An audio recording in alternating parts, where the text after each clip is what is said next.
Greetings and welcome back to Tech Moment. I'm your host, Tim McKean, and today you can see I'm out of studio in a little bit of a different setting, but today we're going to be talking about webcam video. There's a lot of useful things that you can do in your classroom with some very basic webcam video. We're going to take a look today at what are some of the easy things that you can do to start making your webcam video look a little cleaner and a little bit more professional. So the goal today is to take a look at some very basic things and very easy things that you can do to make your basic webcam videos look a little bit cleaner. The first thing we're going to talk about is lights. Okay? Right now, I'm in a situation in my classroom where I've got all the classroom lights on. And if your classroom is like mine, or if your room at your house is like this one, most likely the lights are on the ceiling and toward the center of the room. Right? Isn't that the most common configuration, is to have a big light right in the middle of the ceiling? Okay, that's great if you're trying to light the whole room, but in this case, most of us have our desks towards the edge of the room, and the problem ends up being that there ends up being more light behind us than there is on our face, and so the background gets bright and our face gets dark. Okay, so one of the very basic things that we can do is to turn on some lights. It's very easy to have some simple, cheap lamps, okay, on your desk on either side of your computer. So let me turn on the lights and we'll see the difference. Okay, so now I've turned on just a couple simple lamps, okay, on either side of my computer, and now you can see that my face is being lit evenly because of the fact that I have one lamp on either side, that my face is now being lit more evenly and I'm appearing more present in the video. So now my background isn't the main focus and my face is being lit. You can see facial expressions, you can see my eyes, you can see listen to me and see me a little bit better.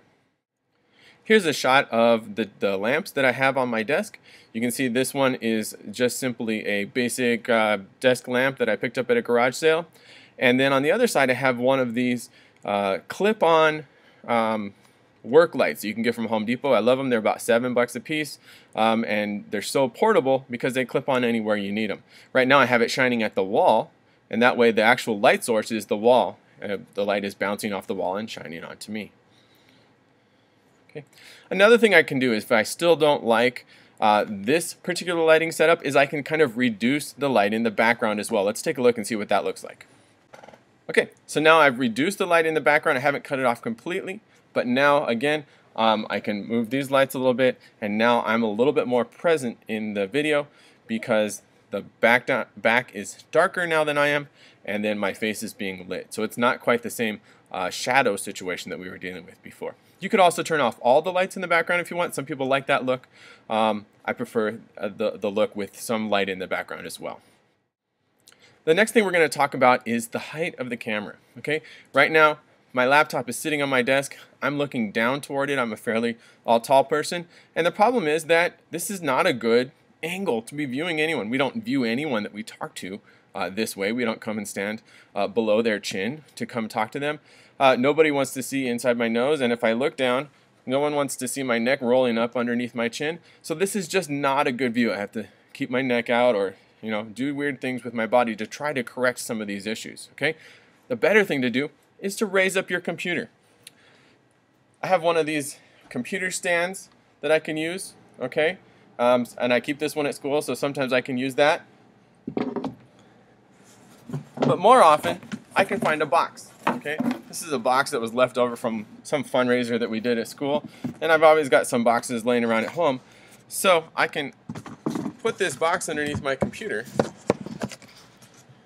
and then tilt that back down, and now the camera is at eye level, okay? And this is much better view because now you're talking to me and looking at me just like you would if you walked up and we had a conversation. This is a much more flattering angle, much more natural angle for us to look at. It's a little bit weird if you have to type on the keyboard because you have to kind of bring your arms up, but you actually get used to it, and your audience can't tell because they're more happy with the view that they're getting at an eye level. Okay, so raise up your computer. It's gonna feel weird.